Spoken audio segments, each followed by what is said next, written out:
কলেজে night guard পাঁচু কাকার কথা সেদিন আমরা এক চুলো বিশ্বাস করিনি। বিশেষ করে আমি তো নই। কি একটা প্রসঙ্গে সেদিন পান চেবাতে চেবাতে চাপা গলায় উনি বলে বসলেন, তোমরা শান্তাপুরের ভাঙা পোড়ো বাড়িটা দেখেছ? আশা করি দেখেছ। তা বলি কি, ও বাড়ির কোনো ইতিহাস টিতিহাস কানে গেছে নাকি? আমরা চারজনই ফার্স্ট ইয়ার স্টুডেন্ট। সবে মাত্র মাস দুয়েক হলো এই নতুন কলেজে। এখানকার ইতিহাস, ভূগোল, বিজ্ঞান কোনো কিছুই সম্পর্কে আমরা অবগত নই। আমরা প্রায় একসাথেই বলে উঠলাম, কই না তো, কি ইতিহাস? আমরা তো কিছুই শুনিনি। পাঁচু কাকা তার মুখটা আমাদের দিকে এগিয়ে লাল চোখ দুটো বড় বড় করে বললেন, ও বাড়ির চার দেওয়ালের মধ্যে বন্দী হয়ে আছে নন্দিনী নামে এক সুন্দরী ললনার অতৃপ্ত আত্মা। গাঁজাখুরি গপ্প নহে বাপু।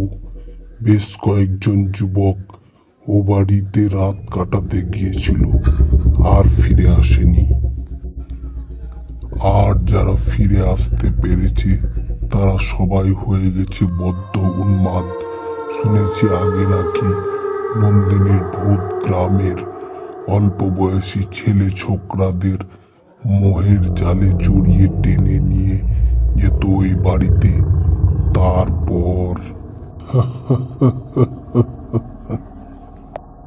পাঁচু কাকা আবার বলতে শুরু করলেন, তো বড় বড় গুণিন এলো, ওঝা এলো, কেউ নন্দিনীকে সায়স্তা করতে পারলো না।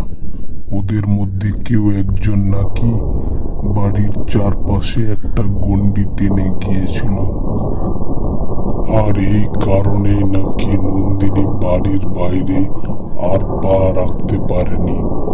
তোমরা খবরদার ও বাড়ির ত্রিসীমানার মধ্যে যেও না। নন্দিনীর কবলে পড়লে জীবন যৌবন সব শেষ। নন্দিনীর গল্প শুনে আমরা চার বন্ধুই অট্টহাসি হেসেছিলাম সেই দিন। আমরা আগে বুঝতে পারিনি পাঁচু কাকা একজন চরম আফিমখোর, কিন্তু ব্যাপারটা এখানেই শেষ নয়। পরে তিনি আরও যে কাহিনী আমাদের শুনিয়েছিলেন তা বিশ্বাস অবিশ্বাসের বেড়া টপকে অনেক গুণ বাড়িয়ে দিয়েছিল আমাদের উৎসাহ আর কৌতূহলকে, বেয়ারা করেছিল আমাদের তরুণ উদ্যমকে। এই যে আজ যে রাক্ষসে বাড়িটায় কৌতূহলবশত রাত কাটাতে এসেছি, এটাই সেই নন্দিনীর মামা বাড়ি। ছোটবেলা থেকেই নন্দিনী পুরো দাদু দিদিমার কাছেই মানুষ। দেখতে নাকি অপূর্ব সুন্দরী ছিল মেয়েটা, কিন্তু বয়স যত বাড়তে থাকে তার চরিত্রের নানান খারাপ দিক ফুটে ওঠে। গায়ের বেশ কয়েকজন যুবকের সাথে তার নোংরা সম্পর্কও ধরা পড়ে। বুড়ো দাদু যখন লোক মুখে নাতনির ব্যাপারে কানাঘুষো শুনলেন, তখন তিনি খুবই উদ্বিগ্ন হয়ে পড়েন। অবশেষে তিনি নন্দিনীর বিয়ে দেওয়ার পথ বেছে নেন। বিয়েটা হয়ে গেল, কিন্তু কলকাতার বেসরকারি অফিসের কর্মচারী স্বামী বিনয় চাটুর্য নন্দিনীকে রেখে গেল বৃদ্ধ দাদু দিদিমার কাছে। শনিবার রাতে সে শান্তাপুর ফিরত, আবার সোমবার পাড়ি দিত কলকাতা। এইভাবে চলল কয়েক মাস। ইতিমধ্যে হঠাৎই দাদু মারা গেল। অন্ধ দিদিমার অবস্থা আরও শোচনীয় হয়ে পড়ল। ব্যাস, তারপর আবার শুরু হলো নন্দিনীর অবাধ লীলা খেলা। সেই দিন ছিল শুক্রবার রাতে। বিনয় নন্দিনীকে না জানিয়ে শান্তাপুর ফিরে এলো, আর পৌঁছেই দেখে ফেলল তার স্ত্রীর নোংরা সম্পর্ক। চরিত্রহীনা স্ত্রীর উপর ক্ষুব্ধ হয়ে বিনয় নন্দিনীর গালে কষিয়ে মারল এক থাপ্পড়। ব্যাস, তারপর সব শেষ। সেই এক আঘাতে সেই দিন মারা যায় নন্দিনী। তারপর বিনয় উধাও। দিন দুয়েক বাদে নাকি কলকাতার মেষ বাড়ি থেকে বিনয়কে পাওয়া যায় ফাঁসিতে লটকানো অবস্থায়। এ বাড়ির কাঠের সদর দরজা থেকে ছাদের সিঁড়ি পর্যন্ত লম্বা হয়ে শুয়ে আছে একটা সরু বারান্দা। সেই বারান্দার ডান দিকে ঘরটায় ধুলো ঢালা ঝেড়ে বড় একখানা মাদুর পেতে শুয়ে আছি আমরা চার বন্ধু। নন্দিনীকে নিয়ে পাঁচু কাকার শোনানো আজগুবি কাহিনীটা মনে পড়ে যাচ্ছে বারে বারে।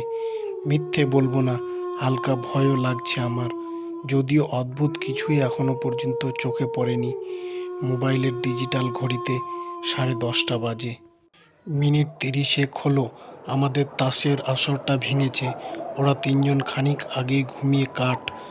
রবির নাকের ঘরঘরানি আওয়াজ ঘরটা ভরিয়ে দিচ্ছে।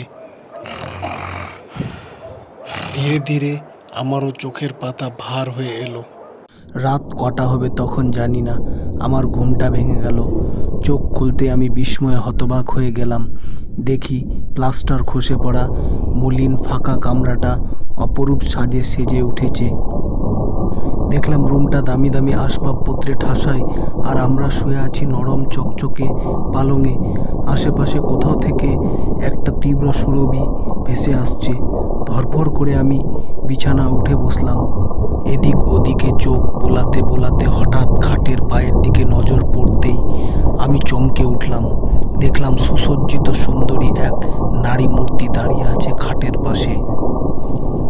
সেই নিস্তব্ধ রাতে তাকে দেখা মাত্রই তার রূপ যৌবন আমার পেশিতে পেশিতে তীব্র টান জাগাতে শুরু করলো। আমি উত্তেজিত হয়ে উঠতে লাগলাম। মূর্তিটা প্রথমে শরীরে দোলা জাগানো একটা মৃদু কামুক হাসি হাসলো। তারপর নারী মূর্তিটা ইশারা ইঙ্গিতে আমাকে ডাকতে ডাকতে ঢেউ খেলিয়ে এগিয়ে যেতে থাকলো, আর আমি তার যৌবনের টানে লোলুপ ক্ষুধার্ত কুকুরের মতো পিছু নিলাম। এখন আমরা সরু বারান্দার বাম দিকের বড় ঘরটায় এসে পড়েছি। নীরব কামরাটা আমার উন্মুক্ত স্পন্দনে ডুবে আছে। আমার নিজের বাস্তব জগৎটা ফ্যাকাশে হতে হতে কোথায় হারিয়ে গেল। আমি শুধু তার সুগঠিত শরীরের আকৃষ্টে আবদ্ধ হয়ে রইলাম। এটাই যে পাঁচু কাকার সেই দুষ্টু সিনেমার নায়িকা নন্দিনী, তা বুঝেও বুঝতে চাইলাম না। প্রেত নন্দিনীর সংস্পর্শে আসা পুরুষদের হালের ব্যাপারেও আমি অবগত ছিলাম, কিন্তু সেসব কিছুকে পাত্তা দিল না আমার ক্ষুধার্ত শরীর। নন্দিনী প্রথমে এলোমেলো পোশাকে কোমল গদিতে পা এলিয়ে দিল, তারপর আঙুল নাড়িয়ে সূক্ষ্ম স্বরে আমাকে আমন্ত্রণ পাঠালো। এসো, কাছে এসো, লজ্জা কিসের গো? বহুদিন ধরে আমি অতৃপ্ত অভুক্ত, দেহের প্রতিটা কোষে কোষে আমার ক্ষুধা। এসো, কাছে এসো। আহ, তোমার শরীরও তো দেখছি ঝড় উঠেছে। এসো এসো, শান্ত হও। সে একে একে পায়ের নুপুর হাতের চুড়ি খুলে রাখলো খাটের পাশের টেবিলটার উপর। আদিম রিপু আমাকে অপাদ মস্তক গ্রাস করে খচখচ করে চিবিয়ে খাচ্ছিল। আমি হামলে পড়লাম তার উপর। প্রথমে তার শরীর স্পর্শ করলাম, তারপর ধীরে ধীরে চড়ে বসলাম শুভ্র কোমল দেহটার উপর। এমন অপরমা, এমন চোখের চাহিনি আমি আগে দেখিনি। উত্তেজনা আর দেহতাপ যখন সর্বোচ্চ চূড়ায় পৌঁছে হাজির, তখনই হঠাৎ চোখ পড়ল ড্রেসিং টেবিলের আয়নাটার উপর। আয়নার কাছে যে দৃশ্য দেখলাম তা আমার ফুটন্ত রক্তকে এক ঝটকায় হিম করে দিল, সাথে সারা শরীর গুলিয়ে উঠল। দেখলাম আয়নার ভেতর আমি শুয়ে আছি একটা ভয়ঙ্কর বিভৎস পচা গলা নারীর নগ্ন শরীরের উপর। এতক্ষণে আমি নিজ হুঁশ ফিরে পেয়ে আতঙ্কে ছিটকে মেঝেতে গড়িয়ে পড়লাম। আমার বড্ড বমি বমি পাচ্ছে। হৃৎপিণ্ডটা সজোরে ধাক্কা দিতে দিতে যেন বাইরে বেরিয়ে আসতে চাইছে। আমার চোখের সামনে সুসজ্জিত কামরার সব কিছু ভেঙে চুরমার হয়ে আবার আগের মতো ধুলো নোংরায় পড়ে গেল। আমি খানিকটা হামাগুড়ি দিয়ে তারপর দু হাতে ভর দিয়ে কোনো রকম উঠে দাঁড়িয়ে বিদ্যুৎ বেগে কামরা ছেড়ে বেরিয়ে এলাম। দরজাটা দড়াম করে বন্ধ করে দিলাম বাইরে থেকে। আর ঠিক সেই মুহূর্তেই নন্দিনী মোটা কাঠের দরজা ফুঁড়ে বেরিয়ে এসে আমার গলা চেপে ধরে ঠোঁটে ঠোঁট মেলানোর জন্য ঝাঁপিয়ে পড়ল। আমি আমার সর্বশক্তি একত্র করে দু হাত দিয়ে তার গলা ধরে ধাক্কা দিয়ে সরিয়ে দিলাম।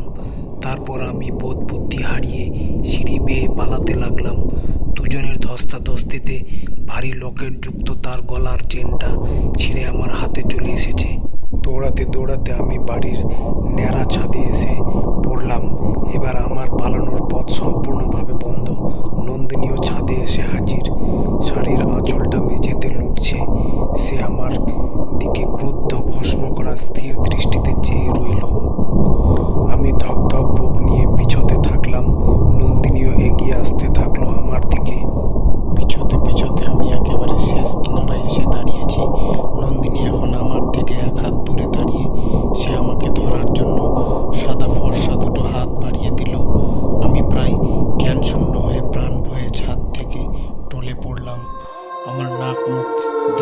মশা খেয়ে ছিঁড়ে রক্তাক্ত হয়ে গেল। শুধু কোনো রকম বাম হাত দিয়ে ছাদের প্রান্তটা আঁকড়ে ধরে রাখলাম। আমি এখন ঝুলছি নিচের বাগানের সদর দরজার বাইরে। বড় করে জ্বালানো কাঠের আগুনটা এখনো জ্বলছে। ভয়ে আমার সারা শরীর কাঁপছে। হঠাৎ আমার কম্পমান ডান হাত থেকে নন্দিনীর গলার লকেটটা খসে পড়ে গেল সেই অগ্নিকুণ্ডের মধ্যে।